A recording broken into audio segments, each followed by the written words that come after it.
Fala, gente amiga, tudo bom? Eu sou Carlos Lose e este é o Batata Diário, seu programa de dicas do Diário do Capitão. E hoje nós vamos continuar nossas análises de episódios de Jornada nas Estrelas. Vamos voltar a TNG, mais especificamente ao 9º episódio da segunda temporada, intitulado O Valor de um Homem. Gente, esse é um episódio muito bacana, tá? É um episódio que vai trabalhar o Data, tá? Especificamente, que vai trabalhar a humanidade do Data, se o Data é um ser senciente ou se ele é uma máquina. É o episódio onde vai aparecer o Dr. Bruce Maddox, né, que depois vai aparecer em Picard também, né. Então ele é um episódio bem icônico assim de TNG, é um episódio muito importante de TNG. Tem uma influência muito grande do Isaac Asimov nesse episódio também, quer dizer, um episódio sensacional, tá, que é icônico, a gente pode dizer isso, que ele é icônico, né, de TNG, né, no caso, tá. Mas vamos falar um pouco do plot desse episódio, né? A Enterprise ela está indo para uma estação espacial, né? Onde o Picard vai encontrar a doutora Lavoie, né? A capitã Lavoie, no caso, né? Que foi uma capitã, né? Que é especialista na área de direito, ela é procuradora da estação, coisa e tal, né? E foi ela que processou o Picard, né, na corte marcial com relação à destruição da Stargazer, né? Esse procedimento é até um procedimento normal quando uma nave estelar explode, né? Você convocar uma corte marcial para fazer todo o esclarecimento, ver tudo o que está acontecendo, né?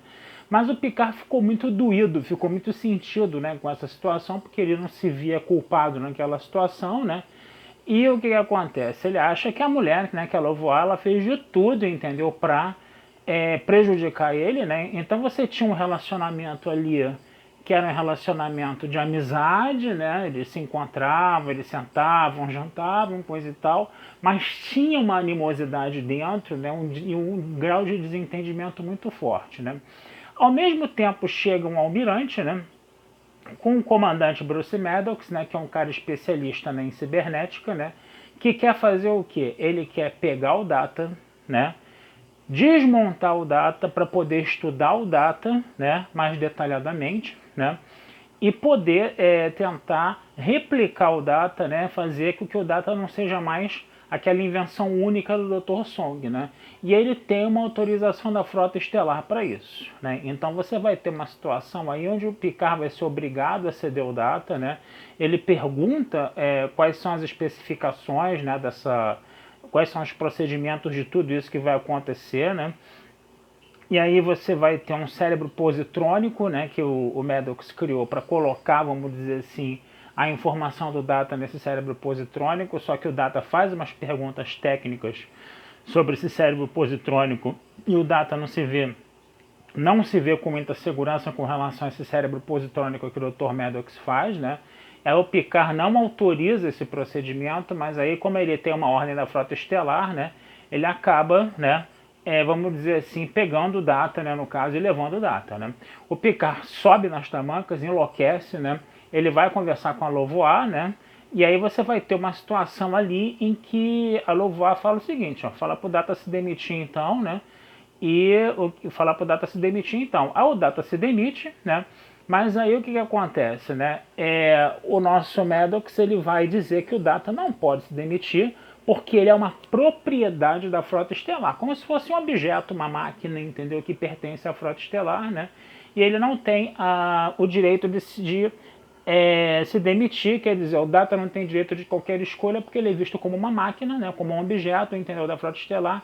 Então você pode usar e abusar dele. E não permitir que o Maddox, né, use essa máquina para poder desenvolver a ciência, né, você vai estar aí atravancando a ciência, né, segundo a visão do Maddox, né. Então o que acontece? O Picard pede, né, para a doutora Lavoie estudar as leis, né, para ver até que ponto, né, o Data pode ser considerado um ser senciente, um ser dotado de consciência, dotado até de alma, vamos dizer assim, né, ou se ele é uma máquina realmente e que pode ser encarada como uma propriedade, né.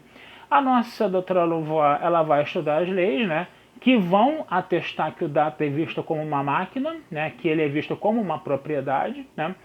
E aí o Picard pira de vez, né, ele fala, inclusive, que vai contestar isso, né, se ele contestar isso, a doutora Lavoie é obrigada a abrir uma audiência, né, no caso, né, Só que ela está com pouco pessoal na estação, para ter uma promotoria, para ter um advogado de defesa, coisa e tal.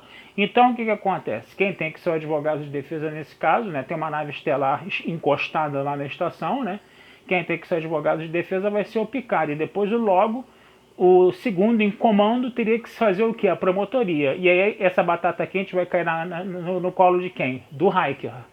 O Riker que não quer fazer isso, não quer, pode fazer de jeito nenhum. Não quer fazer de jeito nenhum, porque ele não acredita nisso, ele acha que o Data é um ser senciente, coisa e tal, ele esperneia lá pra caramba. A doutora Louvar, você não quer fazer a promotoria, você não quer ser o acusador? Beleza.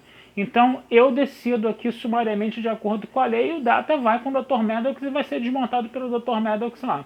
E aí o Riker não tem opção, né, e é feita a audiência, né. E aí o Riker, e ela fala outra coisa, hein, se rolar mutreta, se eu perceber que você está relaxando, que você está fazendo mutreta aí, está comunado com o Picard, entendeu? Eu decido pela lei sumariamente também. Então você vai ter que ser uma promotoria, ainda vai ter que ser uma promotoria convincente. Aí tá, né? Aí o Riker vai ter que fazer isso, né? E o Riker, ele faz o quê? Ele faz toda uma argumentação para dizer que o Data é uma máquina, né? Toda uma argumentação, né? Ele faz uma série de perguntas para dizer que o Data é uma máquina, né? E aí ele vai usar a pior argumentação de todas, né, que é tirar o braço do Data fora e falar, ó, tudo máquina, entendeu? Um monte de circuitos, coisa e tal, não sei o que. Quer dizer, ele praticamente coisifica o Data, transforma o Data num objeto realmente com a argumentação dele. A argumentação dele foi muito forte, né? Tão forte, né, que traumatizou todo mundo ali na sala. A Louvar ficou chocado, o Picard ficou chocado, todo mundo ficou chocado ali, né? Tanto que o Picard pediu um recesso. E aí ele vai lá pro bar panorâmico, né? Leva um papo com a Guinan, né? E aí nesse papo com a Guinan falou, né? Bom, o Data é único, né? E ele é especial. A partir do momento em que ele for replicado, você vai poder fazer milhares de datas para fazer o quê? Para fazer os serviços que os seres humanos não querem. E aí o que acontece? Ele deixa de ser único e especial, você vai ter vários deles e ele acaba se tornando descartável, né? Aí o Picard olha para ela e fala assim, você acabou de me dar uma definição de escravidão. A gente está usando esse termo propriedade, né? O Data como propriedade da forma da frota estelar, é um eufemismo muito brando para quê? Para escravidão, porque se surgiu uma espécie de datas, e essa espécie de datas for tratada como uma propriedade, como um objeto, é a mesma coisa que a escravidão. Mesmíssima coisa. Né? Então você está vendo que o discurso do Riker coisificando Data é o mesmo discurso que você tinha do escravo antigamente, que ele era coisificado. O escravo antigamente ele não era considerado um ser humano, ele era considerado um objeto que você podia comprar e você podia vender. Os indígenas aqui na América, apesar de não serem escravizados, não eram considerados gente. Por quê? Porque eles eram considerados, entendeu, animais sem alma, porque eles tinham uma cultura diferente, uma forma diferente de se comportar, um idioma diferente. Aí os europeus, né, olhavam para o índio, né, e viam uma cultura completamente diferente e não conseguiam identificar que eles fossem dotados de alma, no caso, né. Então o Picard ele vai usar essa argumentação para, né, tentar proteger o Data, né, no caso, para tentar proteger o Data dessa situação, né. E o Picard também ele vai ser muito esperto, por quê? Porque ele vai, entendeu, chamar o Maddox para depor, e ele vai começar a fazer o Maddox falar, e ele vai começar a desconstruir o discurso do Maddox. Então, por exemplo, ele chega e pergunta para o Maddox, né, o que é ser um ser senciente? Por que eu sou um ser senciente e por que o Data não é? Né? Então vamos lá. O que define ser um ser senciente? Aí o Dr. Maddox botou três características principais. A inteligência, né, a autoconsciência e o discernimento. Aí o Picard começa a fazer uma série de perguntas para o Data que mostra que o Data tem inteligência. Né? Primeira característica que o Maddox determinou ali de senciência foi provada. Depois ele começa a fazer uma série de perguntas para o Data que vai mostrar que o Data tem autoconsciência, tem consciência de si próprio. Então quer dizer, fechou a segunda característica. Quando ele vai fazer a terceira, ele pergunta que ele vai chegar e vai falar, ó, já provei duas, agora falta a terceira, o discernimento.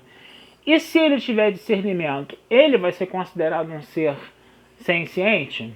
Aí o Picard fala, ele mesmo responde, eu não sei. E você, Loval, o que você acha? E você, Hiker, o que você acha? Ninguém sabe falar. Por quê? Porque você está numa situação inteiramente nova ali. Inteiramente nova. Né? E aí o Picard ele não foi pedante, né, a ponto de, eu provei as 3 características, então ele é um ser senciente, acabou. Não, ele botou em questão, porque justamente por isso, por estar se tratando de uma situação completamente nova. Entendeu? E aí o que acontece? A Lovar fala, né, o Data tem uma alma? Eu não sei dizer se o Data tem uma alma, nem eu sei dizer se eu tenho uma alma. Então é uma questão muito metafísica, muito filosófica, entendeu? Que eu preciso decidir aqui agora. Porque o Picard também levantou a questão lá. E se tiver um monte de datas? Hoje o data é uma máquina única, vamos dizer assim. Ele é único, né?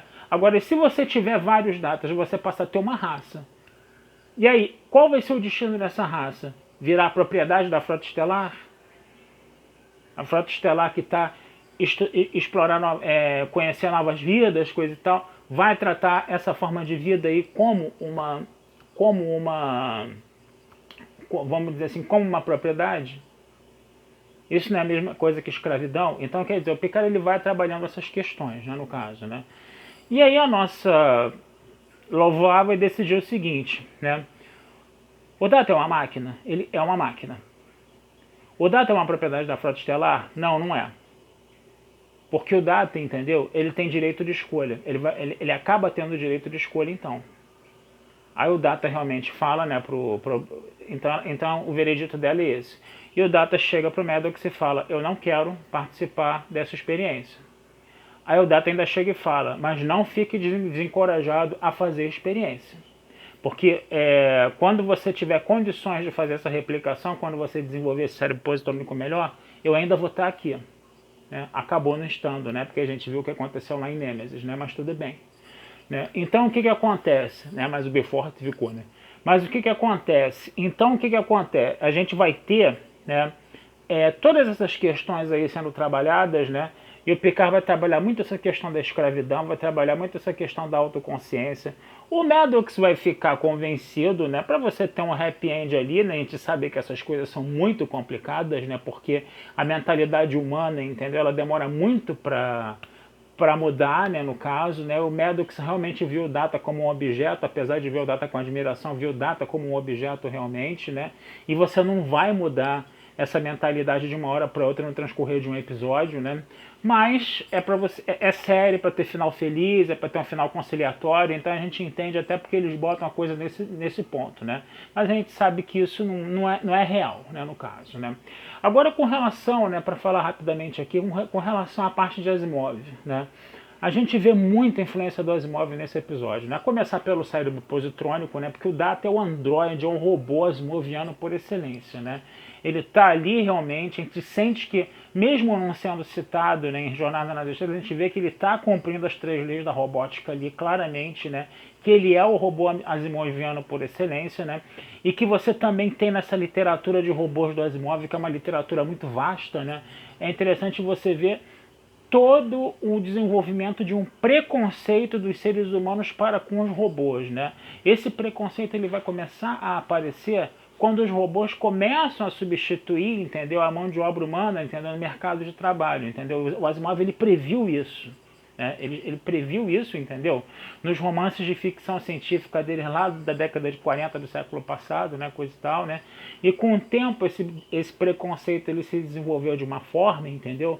Que você poderia comparar, né? Você poderia comparar esse preconceito dos humanos para com os robôs com relação, comparar com um preconceito racial, por exemplo, preconceito até social no caso, né? E a gente está vendo isso, né, acontecendo nesse episódio. A gente está vendo o Maddox encarando o Data como uma máquina, né? Não encarando o Data como um ser senciente, né? E por um outro lado, você está vendo o Picard aí, né? E o Riker que já tem essa convivência com o Data, que já tem essa amizade com o Data, né, que eles já estão vendo o Data muito mais como uma forma de vida. Então você tem essas visões de mundo aí, né, com relação aos robôs, com relação ao Data, dos oficiais da Enterprise, né, que veem o Data mais como um colega, vê mais como uma forma de vida consciente e senciente, né, e e essa visão de mundo do Maddox, né, que vê o Data como uma máquina, como uma propriedade da frota estelar, né, que remete à escravidão, que remete a um preconceito, né, que a gente já viu, racial, um preconceito social, que está sendo agora associado, no caso, ao robô, ao Data, né, que o Data é visto como um objeto, como uma coisa que pode ser utilizada ao bel prazer do ser humano, como os escravos eram antigamente, entendeu? Então é muito interessante a gente ver como esse episódio ele trabalhou, ele costurou todas essas questões, né, tendo o Asimov como inspiração. Foi um episódio muito bacana por causa disso. Tá certo, gente? Vou ficando por aqui, desejando a vida longa e próspera, tá? Esse texto vai estar lá mais detalhado na Batata Espacial. Eu sugiro que vocês deem um pulinho lá para conhecer esse texto, tá? Às vezes eu atraso um pouco para colocar o texto no site, mas o texto cedo ou tarde vai estar lá no site, tá? Não deixem de ir lá ver, tá? E não deixem de curtir, compartilhar, comentar, se inscrever no canal do Diário do Capitão, tá? Que essa ajuda de vocês sempre é muito bacana pra gente, tá bom? Um abração, fui e até a próxima.